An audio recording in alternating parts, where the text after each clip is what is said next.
little garden update. And the little garden update is the garden is doing amazing. And oh my gosh, oh my gosh, oh my gosh, oh my gosh, this one is edible. I have very delicious raspberries that never make it any farther than the bush to my mouth, but that's okay. So we'll do a little bit of a in the garden tour. I went ahead and planted, this is spinach, and this is Swiss chard in this row. And now I've got some wild lettuce going. I've already gotten 3 salads out of the garden. My turnips are getting really big and I'm not sure when to pick them because, again, I picked one and the turnip itself was only about that big. So it seems like it's still too soon. The carrots are looking pretty good over there. I will check them here probably next week. My green beans, only 2 of them are here, but I actually picked 2 green beans off of it. My cabbages are huge and not that eaten by any insects. I think this is the only one that's got any leaf damage on it.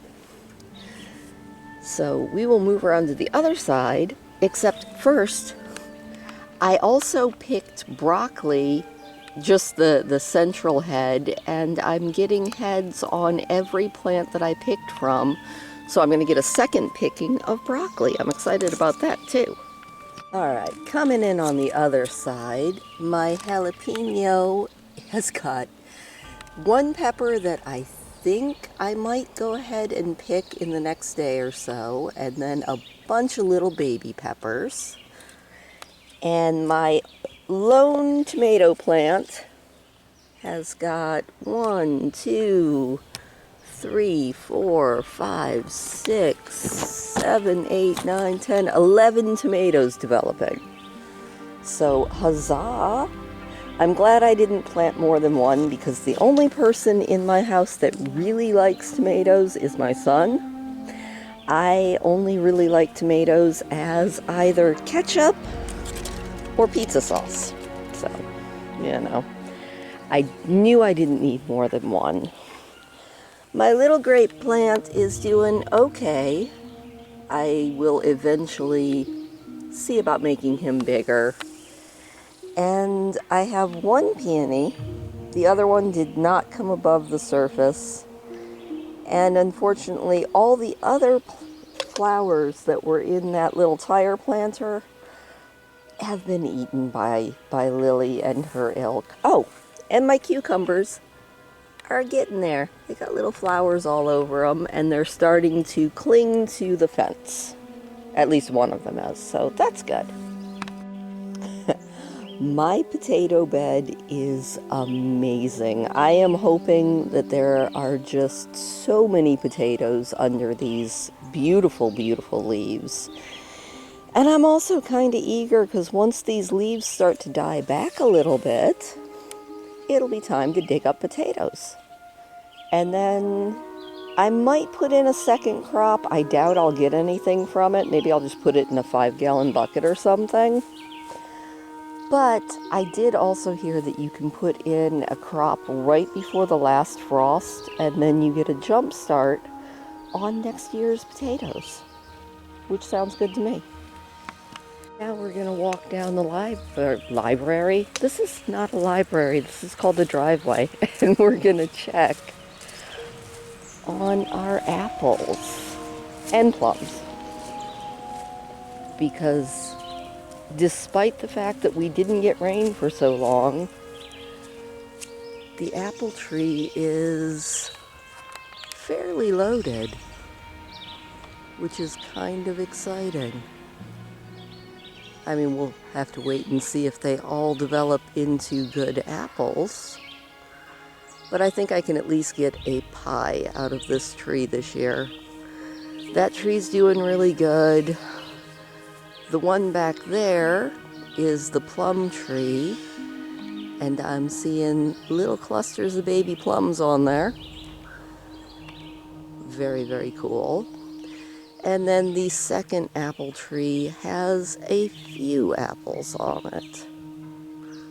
Not as many as the older apple tree, but there's a couple. So that's cool. So that is the semi-weekly, bi-weekly, semi-monthly, I don't know. That's my garden update. Yay for gardens.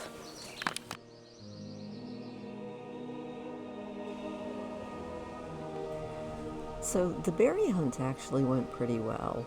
I did see Lily out there doing her thing.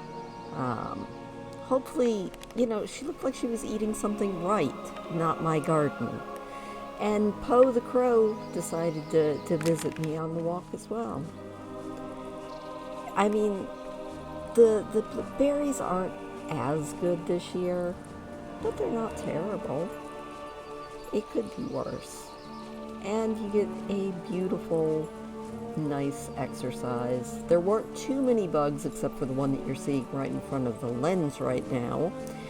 Dumb things. Nobody ever likes bugs. But I suppose that is the price of living in the woods. I'm living in their home instead of the other way around.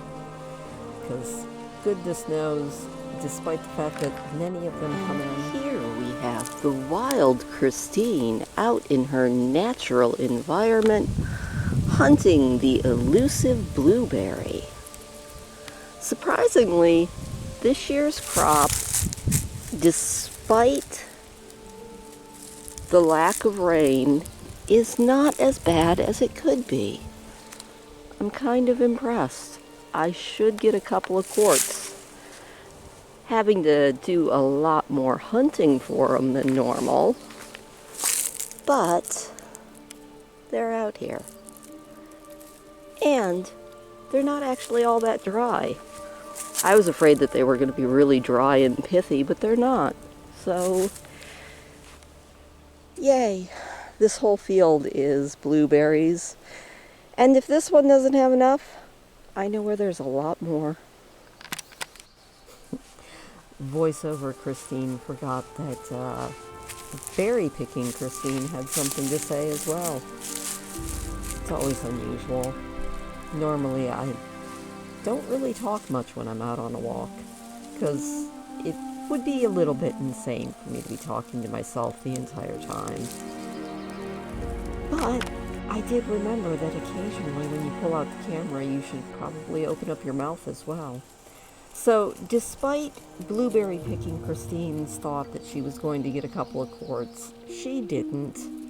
But I did get enough that I am hoping to try Smoky Stephen Mark's blueberry upside down cake.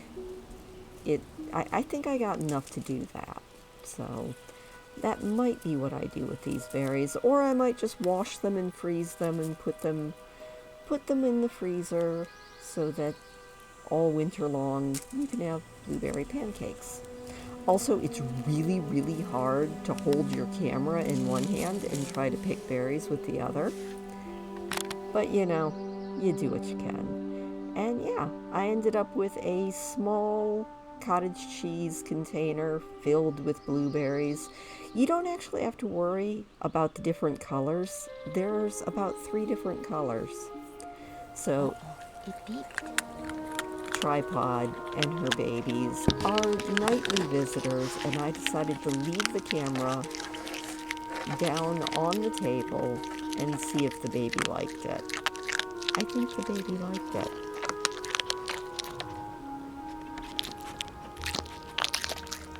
So now you've been sniffed by a baby raccoon. That is probably an extreme close-up, but it was very cute. It's so funny because there's this baby here that almost would run up and wants to come in the house. He's not invited in the house. I try not to have too many wild creatures in the house, although this week I did have a garter snake that slithered right in through the porch door. Oh, and this was just so cute. The squirrels were playing King of the Mountain. In case you're wondering why there are bones on that stump, the bones are actually for Poe the crow. He comes in and appreciates them and takes them away.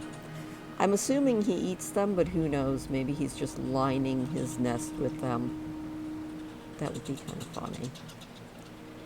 But yeah, the squirrels were playing King of the Mountain, and it made me laugh.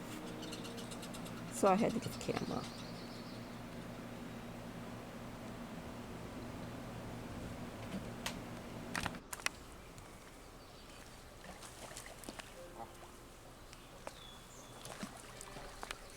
Oh, hello, babies.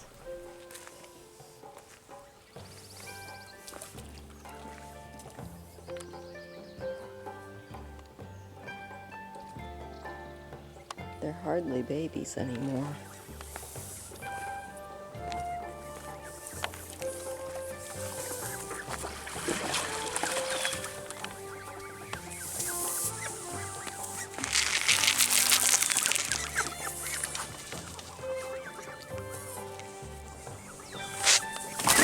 Whoop, sorry.